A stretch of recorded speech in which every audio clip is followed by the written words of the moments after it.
Well, thank you for switching on in order to learn a bit more about the life of Murphy and Ray. This time we're going to visit the Hadleigh Show and the Suffolk Show of 2010.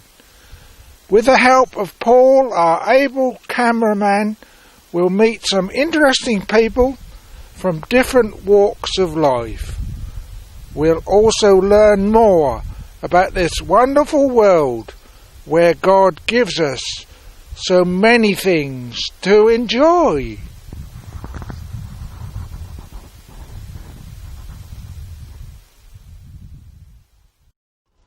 Well, at the Hadleigh Show, we're with a firefighter now from Hadleigh. And what is your name? Firefighter Tony Faulkner. How long have you been fighting fires, Tony? Nearly 13 years. Have you? Do you enjoy your work? Yes, I do. I find it very rewarding. And how big an area do you cover, Tony? Approximately 25 square miles, approximately. All right. And you're obviously on duty today, so if there's an incident anywhere, you'll be called away immediately. Yes. And how old is your tender? That's a 51 plate, so 01. All right. And how many of you are actually based at Hadleigh? There's 11 in total. All right. So how many of you are on duty at each watch? We all half of Hadleigh crew are full cover, and the other half are three-quarter cover, depending on their employment. Because as we are retained, we're not a whole-time crew, right. So we've all got our own separate jobs. So where do you work? I'm a general builder, so I work in Hadleigh's vicinity. Right. But you have to be within so many miles of Hadleigh? Sort of so many minutes, really. Usually between 4 and 5 minutes away from the station. Right. And just lately, you've had to fight some very serious thatched cottage fires, haven't you? Yes. In the last 3 weeks, I think we've done about 4 to 5 thatch fires. Have you? And saved 2. Well done. Well, that's what it's all about. Yes. Tony, thank you very much for the work you do in our community. Thank you.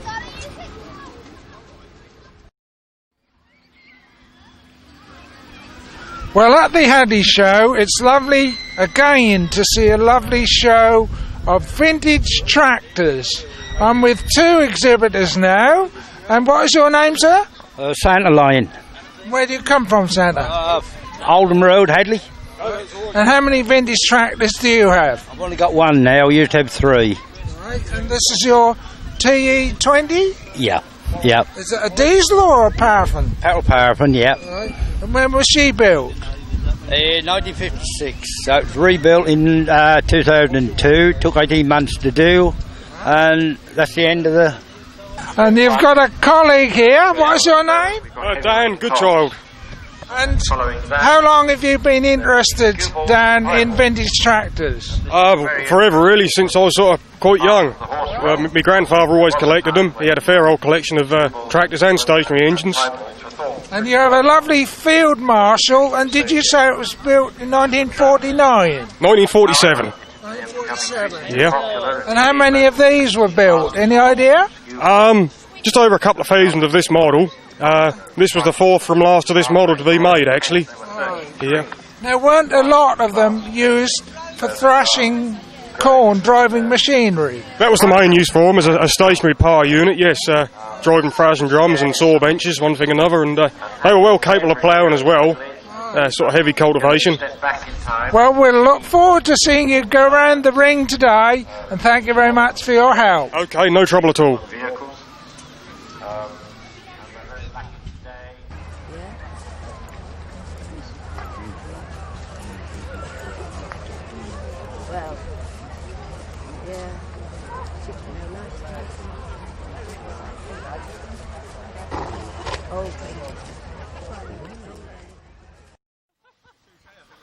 Well, here at Holbeck's Park, I'm really enjoying the Suffolk Punches. They point back to a day when there was more contentment in farming. Now I'm with two gentlemen who are much involved with the Suffolk horse. And tell me your names and your involvement, sir. I'm Michael Tolmash, and I'm president of the society this year. Right, and you are... I'm Andrew Thompson, and I'm vice chairman of the society. Okay, well let's talk a little bit about the history of the Suffolk horse, because each Suffolk can trace back to its former days to one particular stallion, is that right? That is correct. It's never had a name, this stallion. It had a number. It is Crisp's, the owner, Crisp's horse of Ufford, which is where it lived. Right. Now, one thing about the Suffolk horse is that it has no feather on its feet, and this made it ideal for ploughing on the heavy soils of Suffolk, didn't it? That's absolutely right. The Suffolk is the lightest feathered horse, or the lightest feathered heavy horse, and being low in feathers without very much hair on its legs, it didn't collect the mud, as some of the other breeds, like the Shire, has very heavy feather, and that enabled the horse to work in wet conditions without getting some of the problems that other horses would get with mud fever and collecting a lot of mud. If you have to wash a Shire's feathers out before or at the end of your day's work, it can take a long time, where the Suffolk would be much quicker because there's not the hair there to carry all the mud. Okay, now tell us about numbers. At one time, I believe, numbers were dangerously low concerning Suffolks, but they are a bit better now, aren't they? That's true. In the early 1960s, I think there were only about 11 foals born that year, and now we had 45 in the year that just passed, so the numbers are increasing slowly. You can't do it quickly because only about 60% of the mares get in foal each year, and of course half the babies that are born are colts, so it takes time to build up the numbers, but there are now over 400, so there is improvement going on. Well, gentlemen, are you enjoying today? Oh, very much. The weather, for once, is in our favour. Yes. And there's a lovely showground here at Holbeck's, and a very nice day. Well, thank you ever so much for all you do to preserve this lovely breed so that we can learn about farming history. Yeah, thank you very much. Thank you. Something about Suffolk now, and the Suffolk Trinity, because on my tie there's a symbol which represents the Suffolk horse, the Suffolk sheep, and the red poll cow. Now, right now, we're with red poll cattle, and I'm with a red poll breeder. And where do you come from? We come from Sproughton, just outside Ipswich. What is your name, sir? My name's Ben Wolfe. And how many red polls do you own? Altogether, we've got about 86 on the farm. Have you? We have indeed, yeah. And they're a beef breed, aren't they? Well, they're actually a dual-purpose breed, so you can either milk them and sort of keep them for milk, or you can just keep them for beef and sort of leave the calf on the mother, and you get a nice beef animal. Yeah. Right. Now, to be part of the Suffolk Trinity, obviously at one time there were a lot more Suffolks than there are red polls than there are today. There was, yes. They started out in about 1880, and through the middle of the 20th century there was a lot. They were actually the preeminent milking breed in England for quite some time, and then they had a bit of a decline, got taken over by the Frisians, but now they've staged a bit of a comeback, so we're now up to about 3 or 4,000 breeding females in the UK. Right. So, just a moment, the dog has run away. Murphy! Here he comes. Been rescued. Come on. Thank you very much. Come on, sit down. Sorry about that. We'll continue. Now, red polls give very rich milk, do they not? They do, yeah. They have very high butter content in the milk, so they're excellent quality and good for cheese making. Some people do make cheese out of them. And aren't they good for crossing with a Hereford? They cross very well with lots of different breeds. One of their best attributes is their easy carving, nice wide pin bones on the hips. Right. And so they carve very easily with any sort of continental or Hereford cross animal. And how have you been getting on today with awards? Well, we didn't do so well today. We came third with this one, the cow class, fifth with the bull, who we were quite pleased with because he's quite small for his class, so he's the smaller one in the class. And our heifer didn't do so well because apparently she was a bit too fat. Well, you're holding up the flag of the Red Pole breed, and it's lovely to see you here, and thank you for the way in which you preserve these lovely, quiet animals. That's a pleasure. Thank you.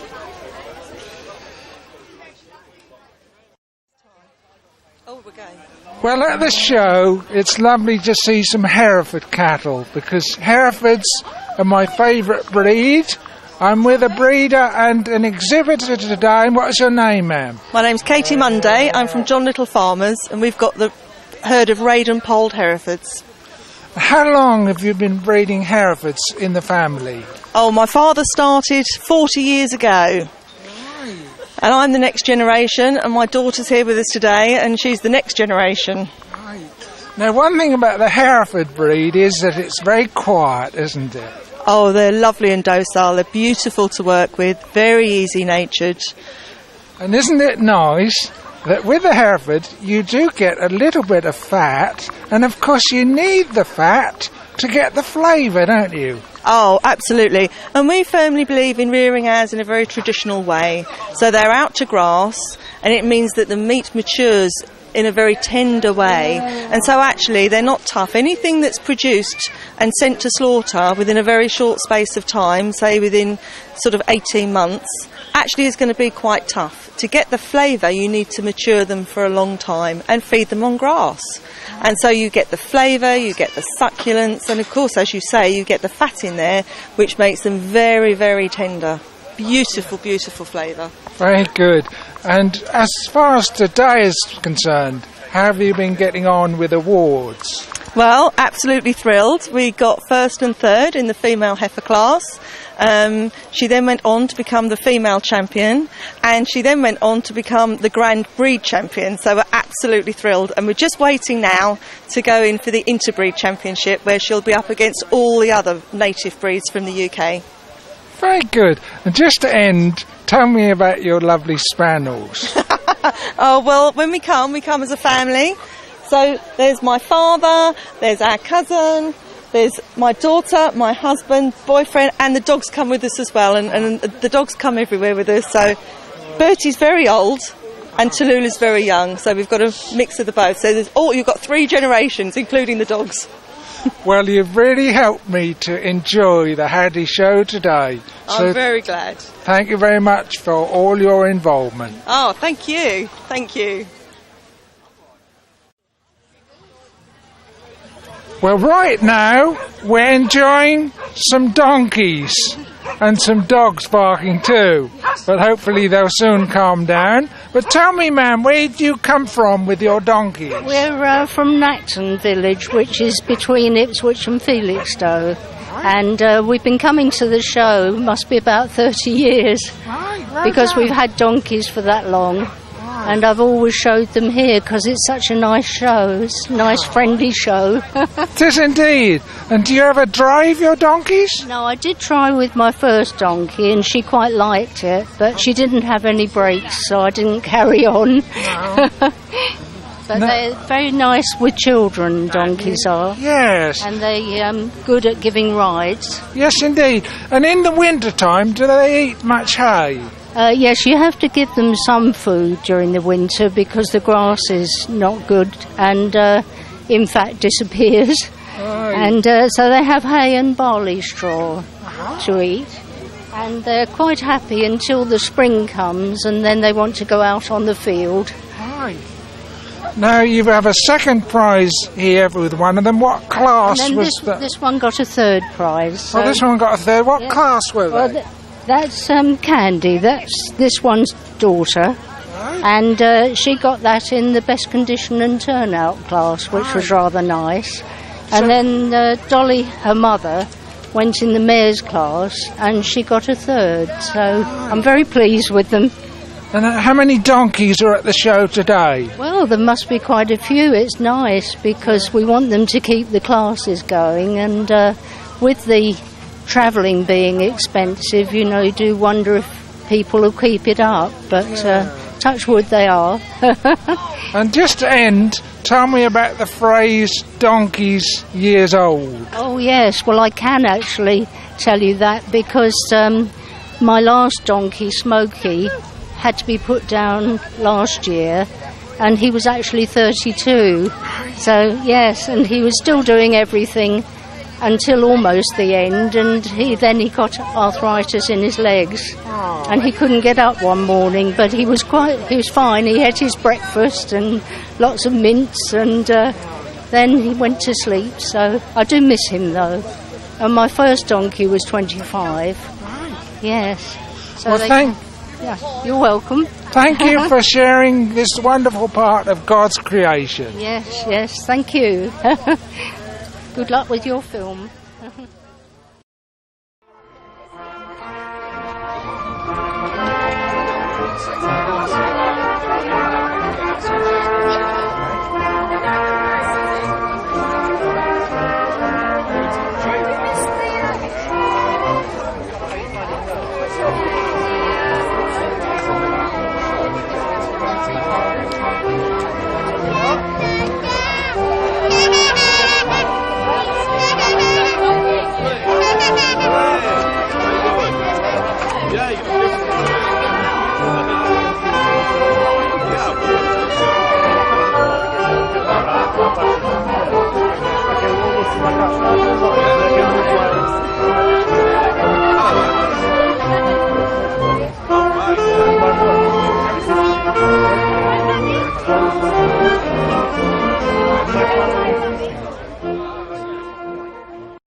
Well, just now on the showground, I'm with Officer Brian Scanlon, and you're from the Hadleigh place?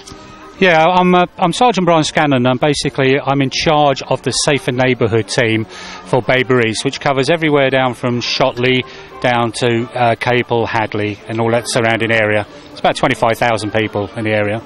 And you're really getting the community safety scheme to hand now, aren't you? Well, yeah, what we want to do is, the reason why we're here today is to sort of show ourselves to people, show that we're approachable, and so that people can come. We want them to be confident in the local police, you know, and we like people to come up and talk to us and tell us any sort of problems they've got, and tell us if they've got any good, you know, if they're pleased with the policing that goes on in the area, or whether they've actually got any complaints about what's going on. But we're trying to integrate as much as we can with the public in the area. Right. And do you enjoy being a police officer? I do. I've been a police officer now for 23 years, but I'm actually retiring next month. So I've thoroughly enjoyed it, and I will miss it, yes. Well, I must say that your men do a marvellous job shepherding everyone into the showground and out of the showground, don't they? Well, my men and women do, yes, indeed, they do. Sorry. Yeah, I've got regular police officers, I've got special constables who give their time for free, and one of the things we're trying to do here today is to try and encourage people to join us, you know, because they give up their free time, and we need to have more sort of special constables within this area, and so we're trying to promote that, because we've got a couple of recruitment days coming up in July and August for us and Sudbury. So and we've got our police community support officers here today who they're not police officers, but they do a lot of the roles of the police officers and very supportive of what we do, and they're a very big asset to us. So that's who we've got today for the show. Well, I'm a bit old to enrol now, but I wish you well in your work and well in your retirement. Thank you very much. Thank you very much. And you see various examples of turnout, a type of horse, type of pony, ranging from a Shetland at one end to a fair-sized big hackney horse. They all have their attractions, they all have their enthusiasts.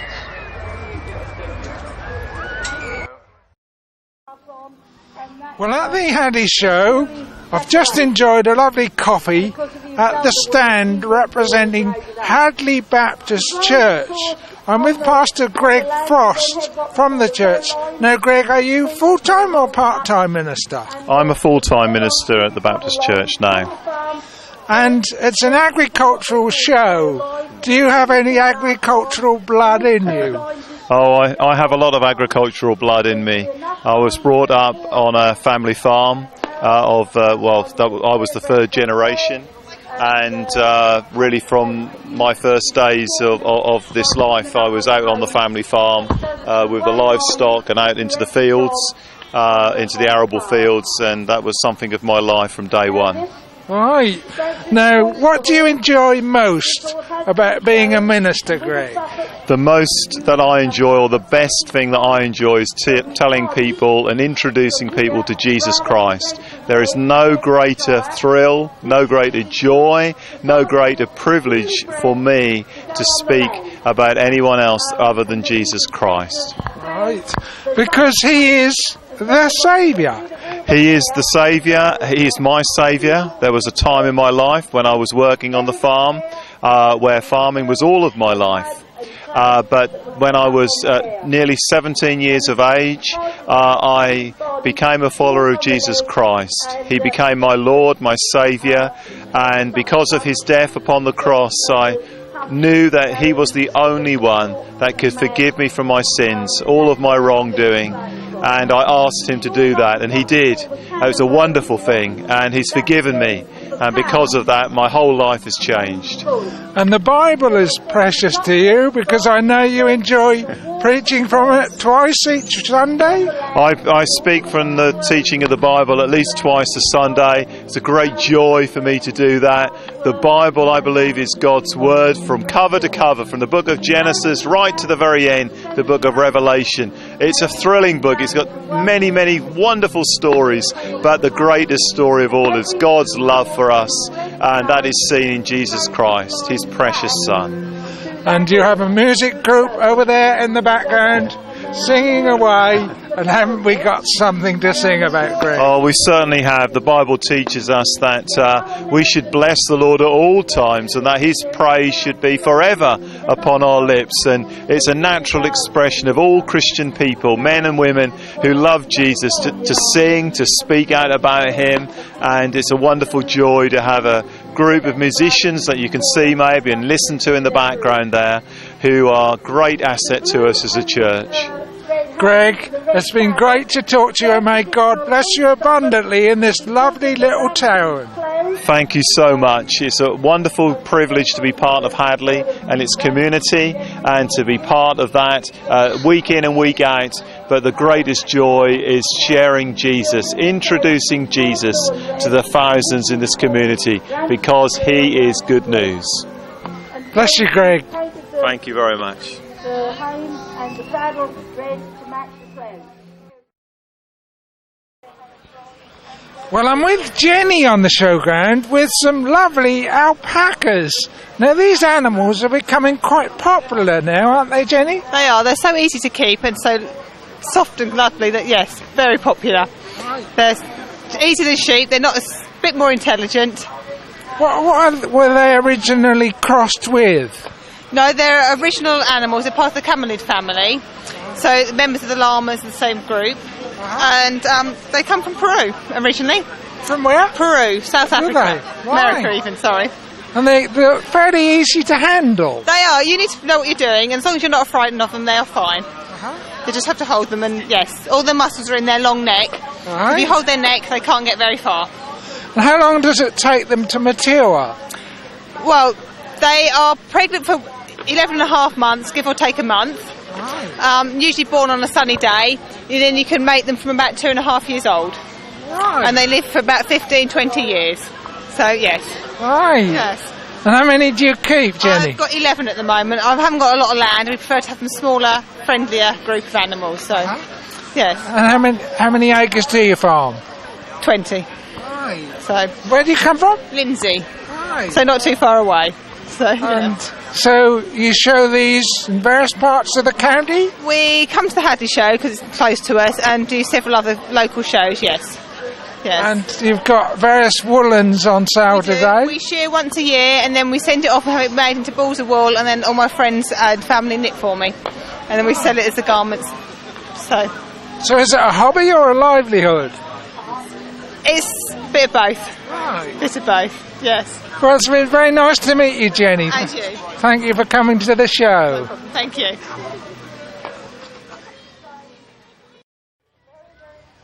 Well, on the showground now, I'm with Mr. Peter Rowbottom, who's from Miles Drainage Limited. Mr. Rowbottom, do you mind if I call you Peter? Certainly not, it eases the atmosphere. Peter, how long have you been with the firm? We've owned the firm for 22 years and been in drainage 18 longer than that. Now, for a townsperson, tell us why drainage is so important to agriculture.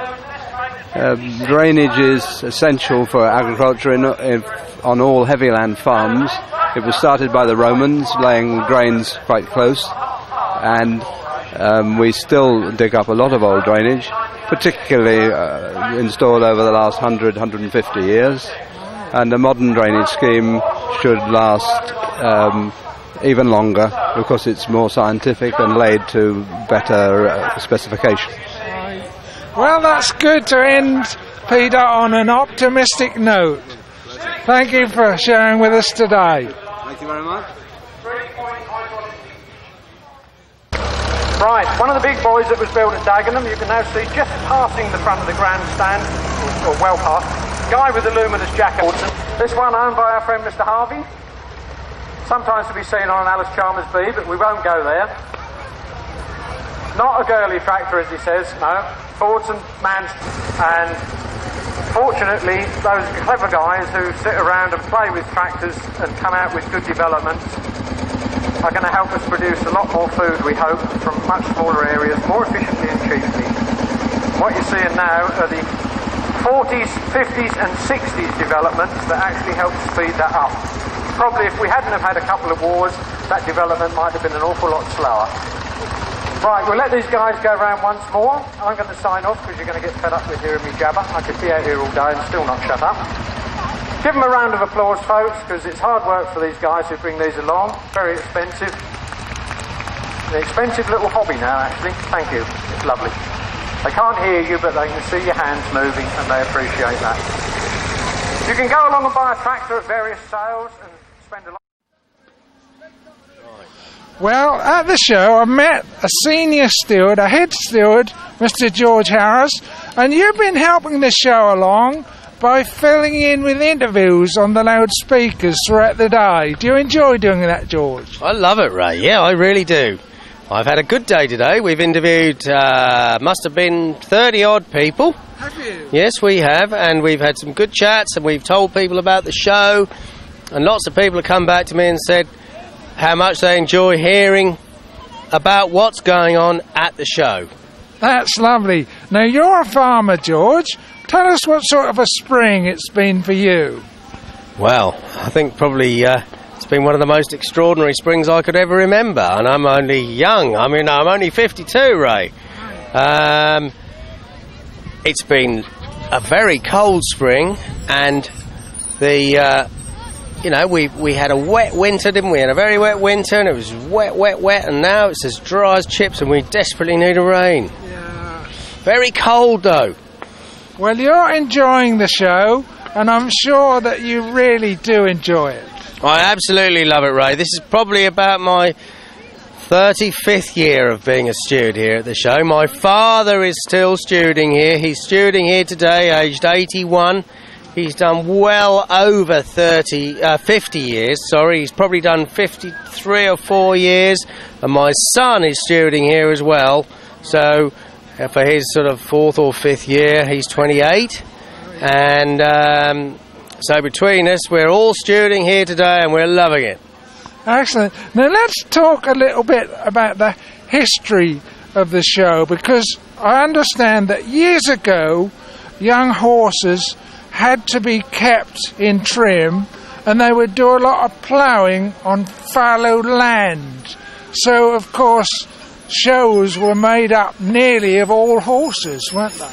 Yes, I think they were, Ray. I think many years ago, this Hadleigh show wasn't held here at Holbecks Park. I know I've heard my father talk. It was held on some land that used to be owned by Tony Gray up on the Hadleigh bypass, up there towards Hintlesham direction.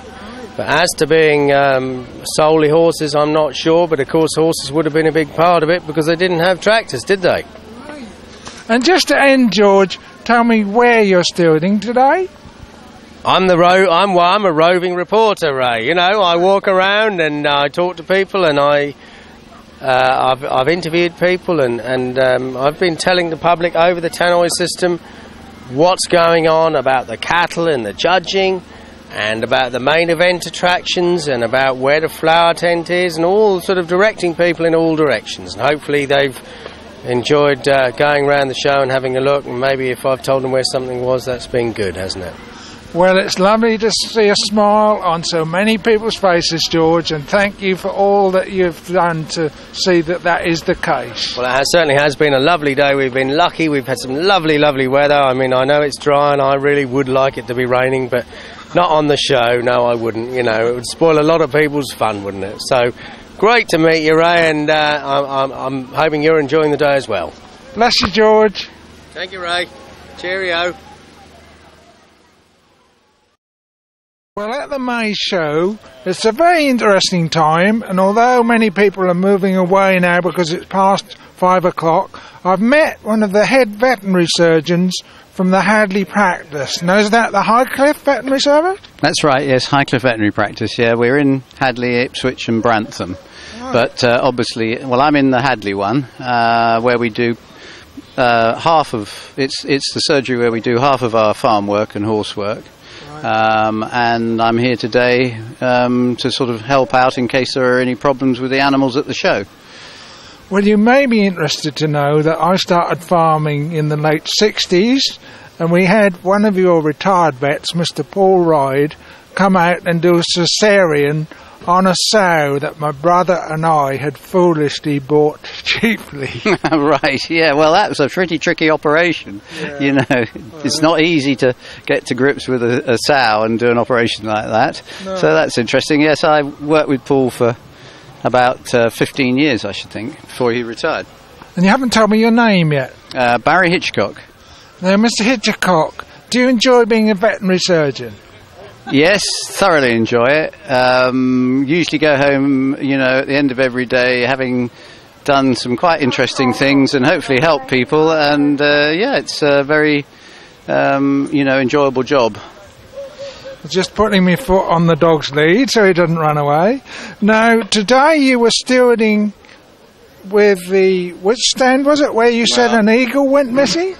Yes, I was the one of the stewards on the countryside ring at the bottom of the showground, and we'd got a variety of events on there, from dog agility to ferrets to sheepdogs, and also a display of vultures and eagles. And one of the eagles flew off down towards Layham and didn't come back. So after a lot of praying and talking, the handler had to abandon things and disappear off to see if he could get him back. And I'd be honest, I don't know yet whether he's back or not.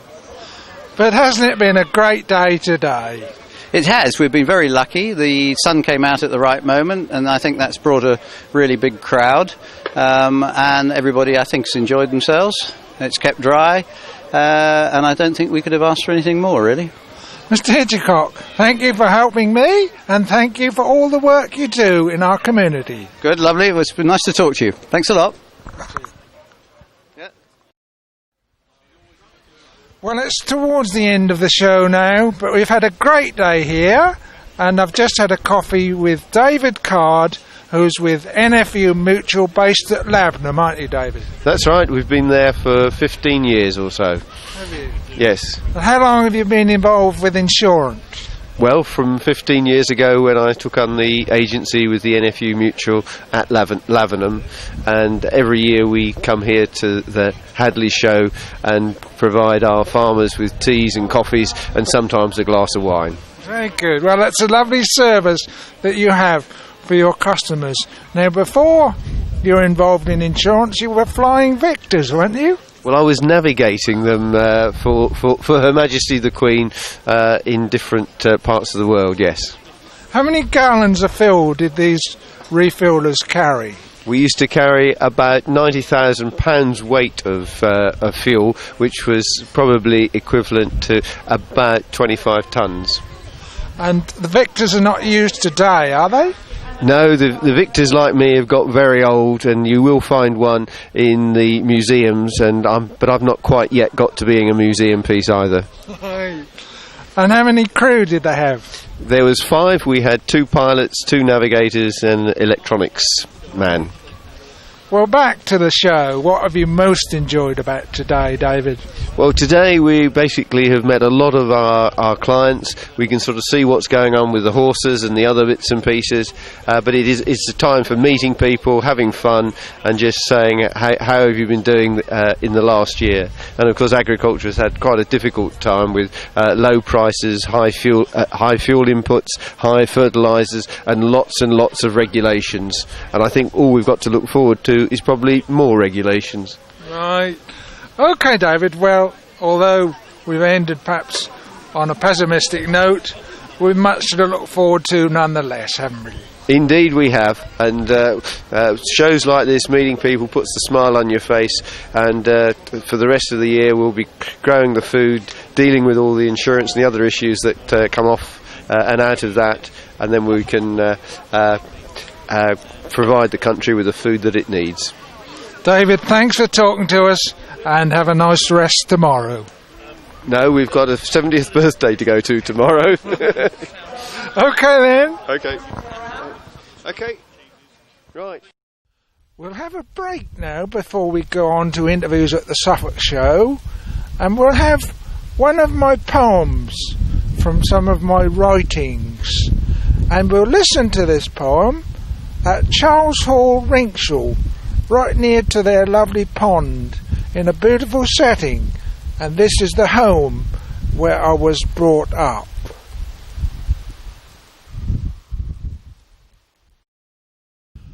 Farm changes.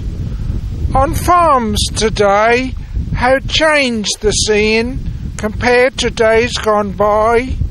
For many horses once were seen, which did their labours ply, and with the workers many hours they toiled throughout the year, and what a length of time it took the fields of sheaves to clear. But in these days our combines large do thresh the corn with speed, and thankful we should be for yields which greater are indeed. For workmen's skill we also should be glad, for now we have machines which can achieve so much, and time and strength they save. But though we live in easier days, and filled our stores may be, I sometimes think our forebears knew some joys we now don't see. For they were happy with their lot, though lean and poor their fare, and humbly walked beneath God's eye, and joy in him did share. So as we think of men of old, may we learn from their ways, much gratitude then show to God, for blessings through our days.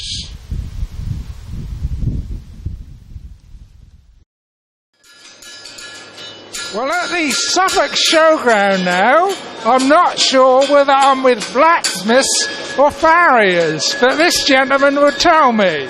No, you're actually with the farriers. We're making shoes for the horses. In a little while there'll be more horses coming in. Difference between a farrier and a blacksmith is basically a blacksmith was always to do the raw ironwork and farm machinery repairs, and a farrier shod horses, so that's the difference. Well, it's lovely to see a lot of young people working here today. Yes, we've got a lot of qualified farriers who you can see in the foreground, but behind them, underneath the marquee, we've actually got our apprentices working. And this year we've got 29 apprentices actually competing in not only their own class, but against some of their masters as well. So when did you fit your first horseshoe? When did I fit my first horseshoe? Probably when I was about 18 years old. Well done. So you've been doing it ever since? Yes. I qualified as a farrier in 1984. So since then I've been shoeing horses. And what is your role here today? I'm senior steward. I actually organise and run this whole competition. Now, with the shoes that some of them are making, they look completely round. Yes, they are. They're a therapeutic shoe. They're to actually give more support at the back of the horse's foot. And we actually call it an egg bar. And the main reason for it being called an egg bar is its shape. It is a round shoe. Right. Well, it's been very nice to talk to you. And thank you for your contribution to the show. No problem. Literally, hang on to your hats. Ladies and gentlemen, we're going to start off with the Red Devils. Good afternoon, ladies and gentlemen. Welcome to today's display by the Parachute Regiment Freefall Display Team, the Red Devils. A highly skilled practice of display skydiving. Big round of applause, ladies and gentlemen, for son Jay Webster.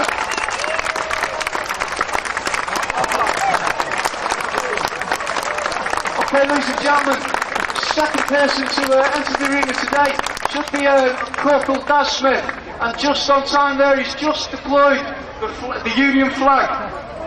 We try and fly flags into most of our displays around the country, and we're always our Parachute Regiment flag also. As you can see, Corporal Daz Smith's now coming in on his downwind leg. Surely he'll turn it in, and he'll turn to land that flag and his canopy in the arena. Again, ladies and gentlemen, massive round of applause.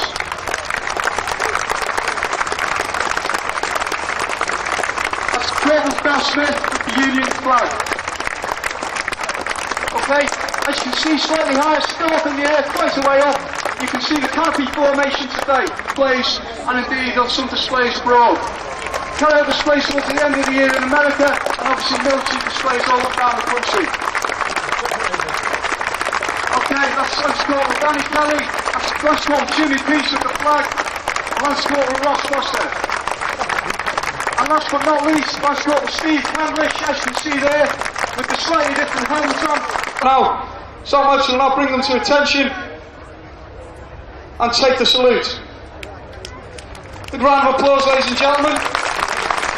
Okay, coming out to meet the team today, we have a number of people. We have Mr. George Paul, who I believe is the President of the Agricultural Committee. First to meet the team there was Lance Corporal Ross Foster, 1 para, Corporal Daz Smith, 2 para, Lance Corporal Danny Kelly of 3 para, and Lance Corporal Jimmy Peace of 3 para. Okay, ladies and gentlemen, that looks like the line-up done.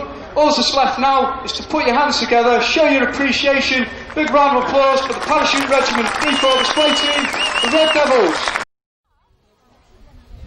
At the Suffolk Show, we're having beautiful weather in God's goodness. And right now, I'm at the Good News stand, where we hear about the good news that Jesus Christ came into this world to save needy sinners. I'm with Robin Lee. Now, you've been giving out literature. Why do you give up your time, Robin, to do this job when you could be doing so many other things? Well, it's because my experience of Jesus is totally real. It's not a matter of just believing, but actually knowing, and knowing him personally. And supernaturally as well, because many things happened that led up to that. So, how long have you been a Christian, Robin? I've been a Christian since I was 15. I'm 42 now, and it's been an amazing journey through these years. And would you say that being a Christian gives you purpose in life and a prospect beyond the grave? Absolutely, 100%. When you know Jesus, you know him.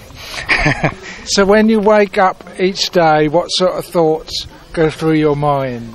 I often wake up wondering what kind of day God's going to bring me, and that could be good or bad, but I always know he's with me. And have you met many friends here at the show? Yes, I have. Lots of people have come and gone at the stand throughout the day, and it's livened up more this afternoon. Right. Well, it's nice that you're offering this service whereby you give refreshments and you tell people about the wonderful love of the Saviour. Robin, it's been nice to talk to you. Thank you very much, Ray. Well, at the Suffolk Show, we're now in the rabbit marquee, and I didn't realise that rabbits with such interesting creatures, because we have so many different shapes and sizes in this marquee. Now, I'm with a gentleman called Mr. Paul Hopkins. That's right, yeah. I'm a show manager, and I'm also the area representative for the British Rabbit Council. So you know more about rabbits than a lot of people put together. Well, some say so, yeah. I've been keeping them since 1964. Right. So I've learnt a little bit in that time, but we still make mistakes. Now, what do we have here, Paul? This one we've got here is a continental giant. The breed is a continental giant, and the colour is a brown grey. This is much like the wild rabbit in colour. This is one of the biggest breeds.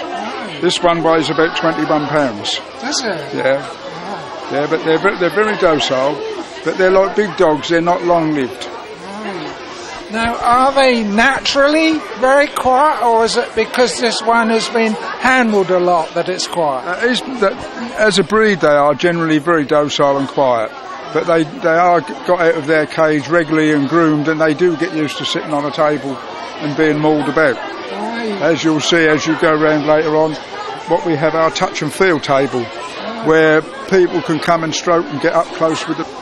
Lovely. Well, it's been lovely to talk to you, Paul, and thank you for the way in which you're putting forth a very interesting subject. That's right. Yeah, well, we think so. Yeah. Thanks very much. Well, up at Trinity Park, I'm now enjoying a fascinating flower show. I'm with Mr. Roger Woolnough, who's one of the stewards here, and you must have been kept very busy because you've had lots of exhibits here. Yes, we've been very busy since Bank Holiday Monday. We started setting it all up. On Tuesday, everybody came along and did their exhibits, and then this is the result. Everybody's exhibit's been judged now, and Pat's one of the winning exhibitors. Well done, Pat. You've got a lovely exhibit there. Now, you're talking to a man, remember, who's not that knowledgeable about flowers. Talk about the individual flowers you've used. Right, well, the exhibit is in 3 placements, and I've got gold roses, and the round gold flowers are called gerbras, mini gerbras. Yes. And then there's the orange sort of spider ones, and they are another type of gerbera. And amongst them you've got some begonia leaves and hosta leaves and fatsia leaves, and the light greeny yellow plant is what we know as goldenrod. That's lovely, well done. And it must have taken you a long while to put that together. It takes quite a time, yes, as long as everything goes right. Now, Roger, tell us about the other classes here today.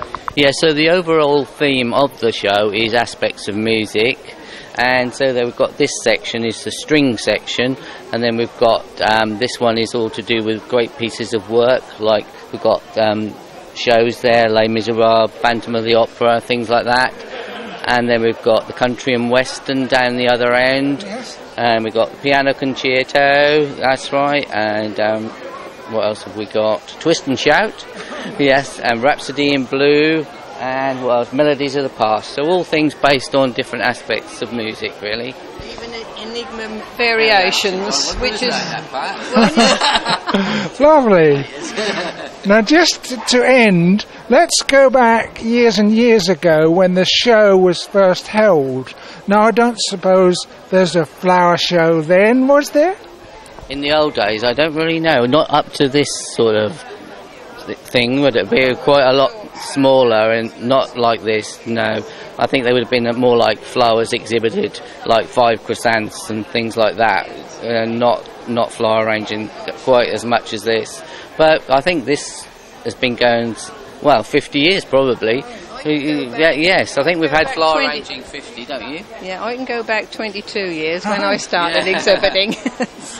Well, thank you both for bringing your experience here and for giving us your time so that we have a lovely show of God's creation. Thank you very much. Well, we're with the stationary engines now, and I'm always fascinated as to how man can develop machinery so that simple jobs can be done effectively.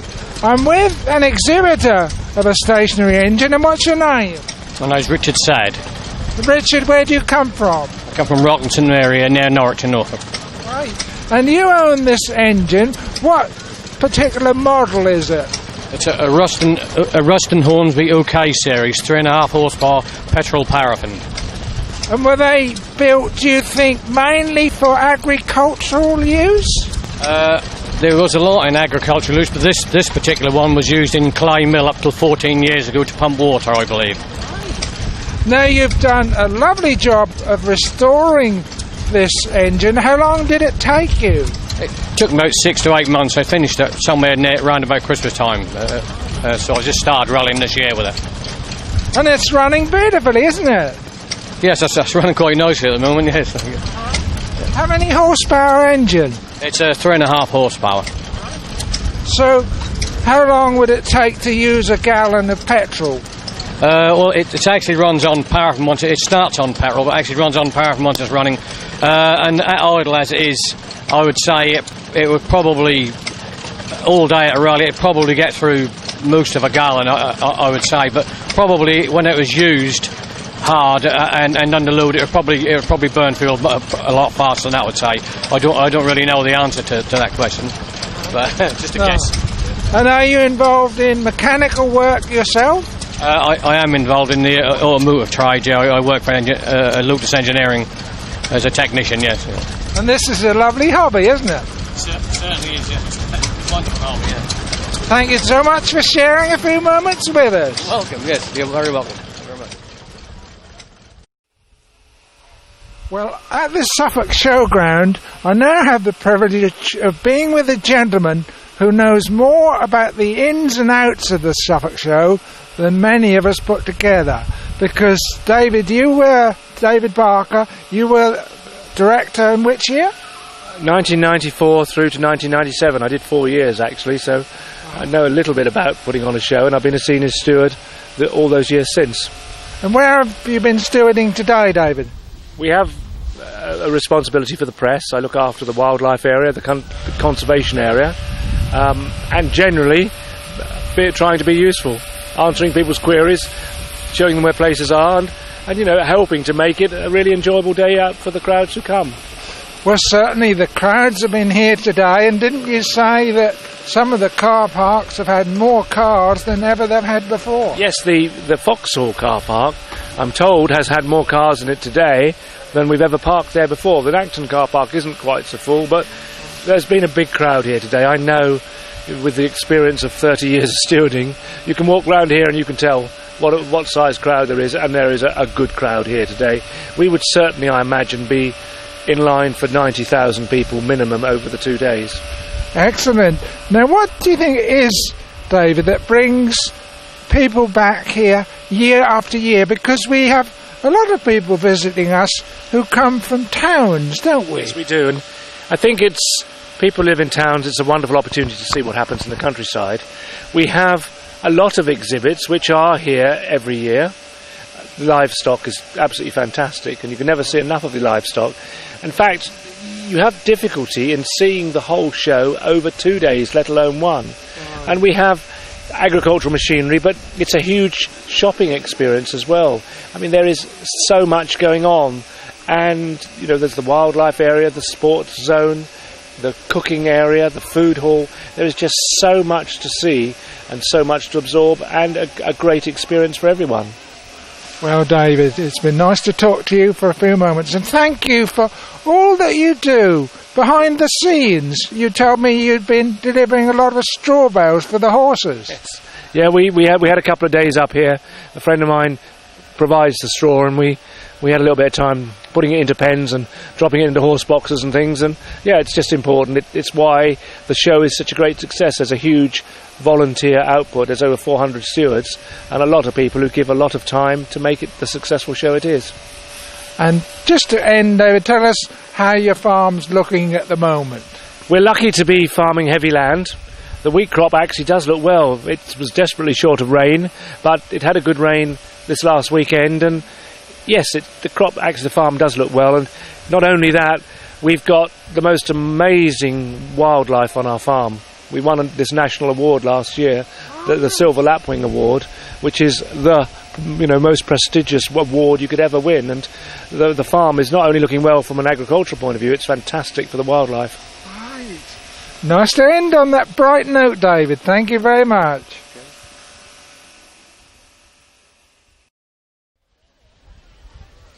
Well, it's 5:30 now on the first day of the Suffolk Show, and many people are going home thankful and contented. But right now, I'm with someone who works very much behind the scenes at the Suffolk Show. And your name? My name's Paula Slater. And what is your role, Paula? I'm the Trade Stands Officer for the Suffolk Show. Right. So you have ever so much work to do in the office, I'm sure. I have to say, on the run up to the show, it's quite mad in the office. Right. How many do you have in your team, Paula? There's over 20 of us in total, but we work in different departments. Now, I believe you've been judging as well, haven't you, Paula? Actually, no, I haven't been judging this year, but we do have classes that are judged here. Right. So you judge sometimes?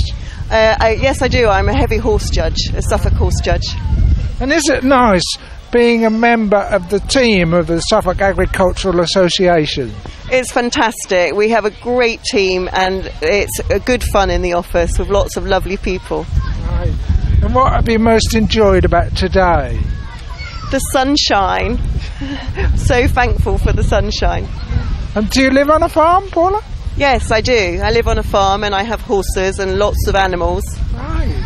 It's nice. Well, it's lovely to see so many children enjoying the animals, isn't it? Absolutely. It's lovely that children can get up close and pet the animals as well.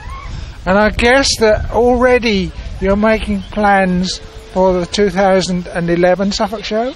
That's absolutely right. We're looking at ways of developing the show for the future and future generations of people coming to the show.